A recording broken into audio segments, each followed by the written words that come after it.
بسم اللہ الرحمن الرحیم۔ السلام علیکم۔ مدینہ کا بازار تھا۔ گرمی کی شدت اتنی زیادہ تھی کہ لوگ نڈال ہو رہے تھے۔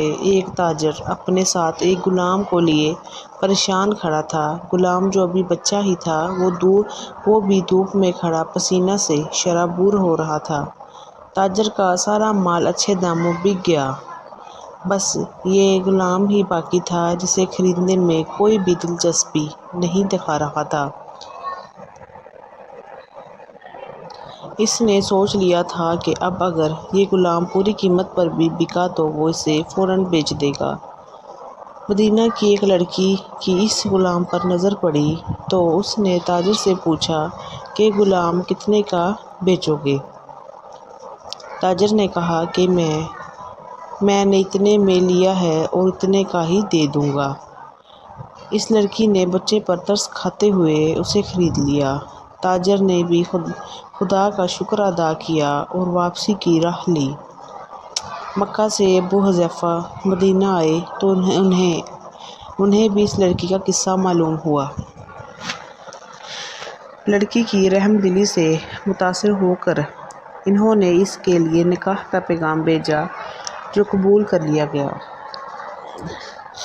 یوں واپسی پر وہ لڑکی جس کا نام ثبیتہ بنت یار تھا ان کی بیوی بن کر ان کے ہمراہ تھی، اور وہ غلام بھی مالکن کے ساتھ مکہ پہنچ گیا۔ ابو حذیفہ مکہ آ کر اپنے پرانے دوست عثمان بن عفان سے ملے تو انہیں کچھ بدلا ہوا پایا اور ان کے رویے میں سرد مہری محسوس کی۔ انہوں نے اپنے دوست سے استفسار کیا کہ عثمان یہ سرد مہری کیوں؟ تو عثمان بن عفان نے جواب دیا کہ میں نے اسلام قبول کر لیا ہے اور تم ابھی تک مسلمان نہیں ہوئے، تو اب ہماری دوستی کیسے چل سکتی ہے؟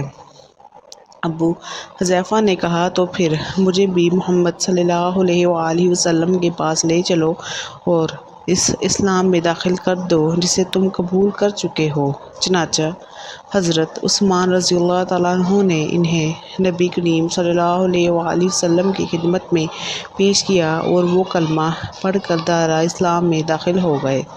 گھر آ کر انہوں نے اپنی بیوی اور غلام کو اپنے مسلمان ہونے کا بتایا تو ان دونوں نے بھی کلمہ پڑھ لیا۔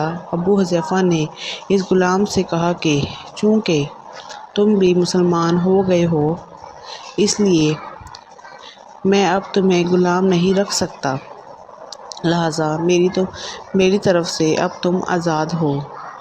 غلام نے کہا کہ آقا، میرا اب اس دنیا میں آپ دونوں کے سوا کوئی نہیں ہے، آپ نے مجھے آزاد کر دیا تو میں کہاں جاؤں گا؟ ابو حذیفہ نے اس غلام کو اپنا بیٹا بنا لیا اور اپنے پاس ہی رکھ لیا۔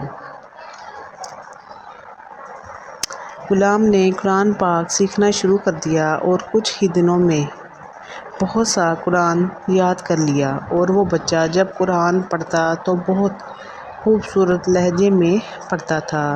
ہجرت کے وقت نبی کریم صلی اللہ علیہ وآلہ وسلم سے پہلے جن صحابہ نے مدینہ کی طرف ہجرت کی ان میں حضرت عمر کے ساتھ حضرت ابو حذیفہ اور ان کا یہ لے پالک بیٹا بھی تھا۔ مدینہ پہنچ کر جب نماز کے لیے امام مقرر کرنے کا وقت آیا تو اس غلام کی خوبصورت تلاوت اور سب سے زیادہ قرآن حفظ ہونے کی وجہ سے انہیں امام چن لیا گیا، اور ان کی امامت میں حضرت عمر بھی نماز ادا کرتے تھے۔ مدینہ کے یہودیوں نے جب انہیں امامت کرواتے دیکھا تو حیران ہو گئے کہ یہ وہی غلام ہے جسے کوئی خریدنے کے لیے تیار نہ تھا۔ آج دیکھو کتنی عزت ملی کہ مسلمانوں کا امام بنا ہوا ہے۔ اللہ پاک نے انہیں قدر خوش گلو بنایا تھا کہ جب آیات قرآنی تلاوت فرماتے تو لوگوں پر ایک محویت طاری ہو جاتی اور راہ گیر ٹھٹک کر سننے لگتے تھے۔ ایک دفعہ حضرت عائشہ کو رسول اللہ صلی اللہ علیہ وآلہ وسلم کے پاس حاضر ہونے میں دیر ہو گئی۔ آپ صلی اللہ علیہ وآلہ وسلم نے توقف کی وجہ پوچھی تو بولے کہ ایک قاری تلاوت کر رہا تھا، اس کے سننے میں دیر ہو گئی اور خوش الحانی کی اس قدر تعریف کی کہ نبی پاک صلی اللہ علیہ وآلہ وسلم خود چادر سنبھالتے ہوئے باہر تشریف لے آئے۔ باہر آ کر دیکھا تو وہ بیٹھے تلاوت کر رہے ہیں۔ آپ صلی اللہ علیہ وآلہ وسلم نے خوش ہو کر فرمایا، اللہ پاک کا شکر ہے کہ اس نے تمہارے جیسے شخص کو میری امت میں بنایا۔ کیا آپ جانتے ہیں کہ یہ خوش قسمت صحابی کون تھے؟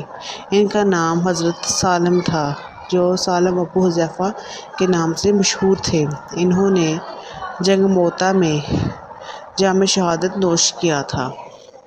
سبحان اللہ۔